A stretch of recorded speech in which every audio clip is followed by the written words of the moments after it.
Justice Sanjeev Khanna के CGI बनते ही कई बड़े बदलाव दिखाई देने लगे हैं। सीजीआई खन्ना ने पहले के चीफ जस्टिस डीवाई चंद्रचूड़ की बनाई व्यवस्था को बदलने के निर्देश तो पहले ही दे दिए थे और अब उनके फैसलों से एनडीए सरकार में हड़कंप सा मचा हुआ है। वैसे तो सीजीआई जस्टिस खन्ना को कई ऐसे मामलों की सुनवाई करनी है जिसमें मोदी सरकार बुरी तरह से फंस सकती है, जिसमें से एक चुनाव आयुक्तों की नियुक्ति अधिनियम 2023 भी है। तो सुप्रीम कोर्ट में चुनाव आयुक्तों की नियुक्ति की प्रक्रिया के खिलाफ याचिकाएं दाखिल की गई हैं और इसमें सीजीआई को चुनाव आयुक्तों के चयन पैनल से हटाने को चुनौती दी गई है।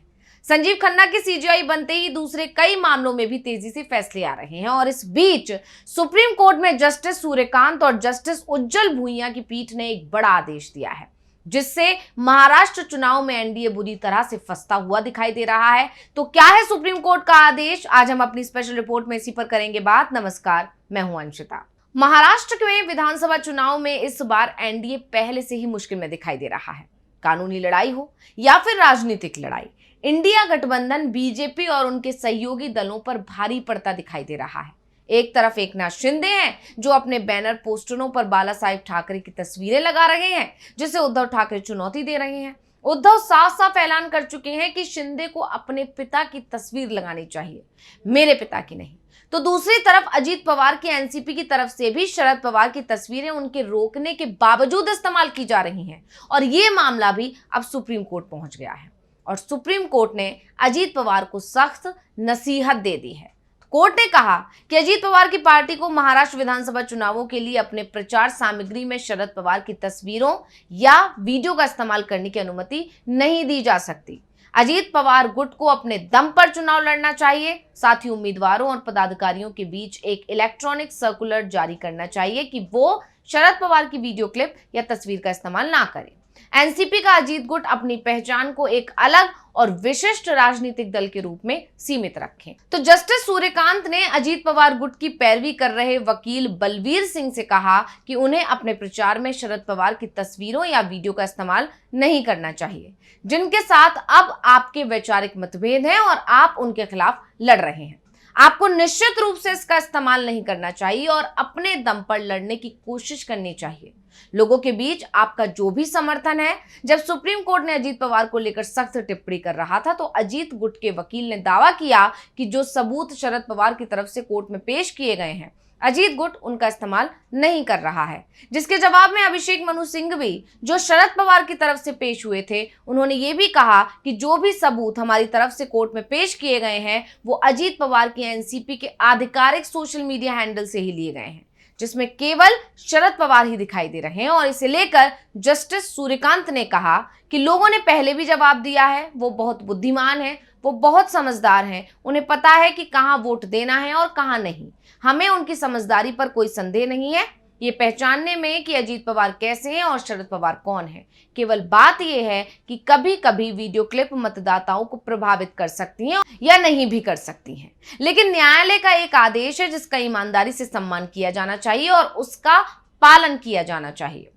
दरअसल कोर्ट में चल रही सुनवाई के दौरान अभिषेक मनु सिंघवी ने कुछ वीडियो पेश किए, जिसके बारे में उन्होंने दावा किया कि कथित तौर पर सुप्रीम कोर्ट के आदेश का उल्लंघन करते हुए इन्हें प्रकाशित किया गया।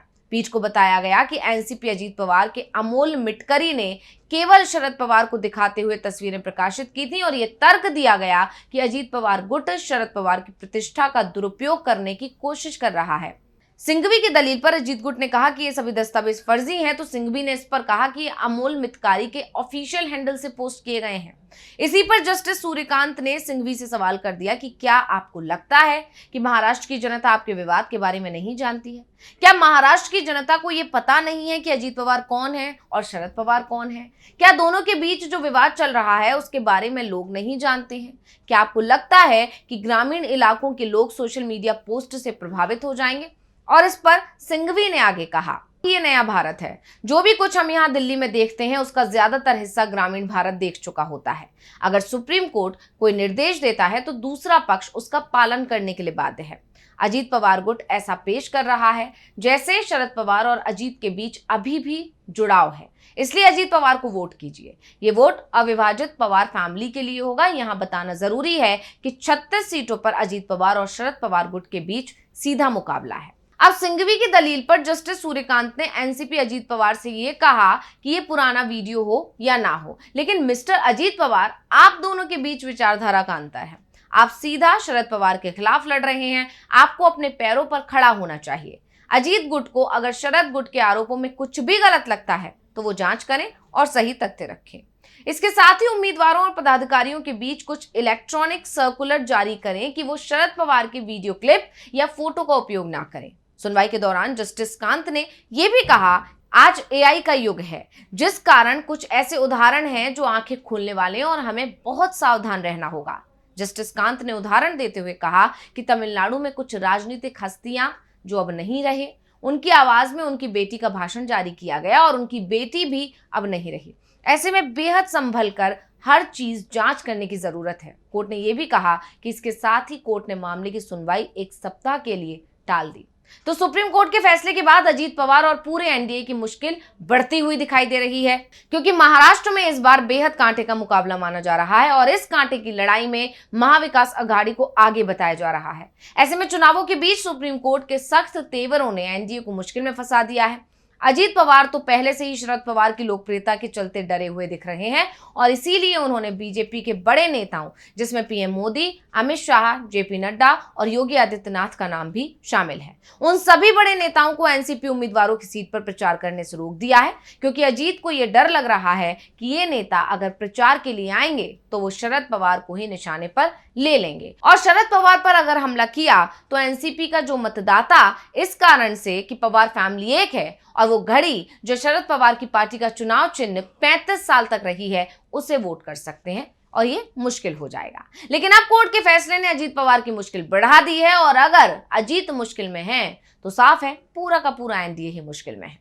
और कहा जा रहा है कि चुनाव के बाद एक बार फिर बीजेपी के नेताओं का लोकसभा चुनाव के बाद वाले बयान आना शुरू ना हो जाए कि एनडीए की हार के लिए अजीत गुट ही जिम्मेदार है। तो यहाँ पर अब जिस तरह से सुप्रीम कोर्ट की तरफ से अजीत गुट को झटका लगा है, तो इस झटके ने एनडीए की मुश्किलें बढ़ा दी हैं। वहीं दूसरी तरफ अजीत गुट और बीजेपी के बीच वैसे ही रिश्ते दुरुस्त नहीं है। ऐसे में चुनाव के नतीजों के बाद बीजेपी ने अगर अजीत पवार पर हमला करने की कोशिश करी या नतीजों के लिए अजीत पवार को जिम्मेदार ठहराया, तो हो सकता है कि अजीत पवार कोई बड़ा फैसला ले लें। हालांकि अभी तक जो स्थितियां बन रही हैं वो यही है कि अजीत पवार खुद को मजबूत करने की कोशिश में लगे हुए हैं, अकेले के दम पर अपनी बार्गेनिंग पावर को मजबूत करने के लिए ज्यादा से ज्यादा सीट्स जीतना चाहते हैं। और शायद यही वजह रही होगी कि अजीत पवार ने उन सभी सीटों पर जो उनके खाते में आई हैं या उन्हें जो दी गई हैं, उन सीट्स पर पीएम नरेंद्र मोदी, सीएम योगी आदित्यनाथ और अमित शाह की रैलियों के लिए इनकार कर दिया। खैर, अब तो नतीजे जो आएंगे उसके बाद जो होगा वो तो देखने वाली बात होगी।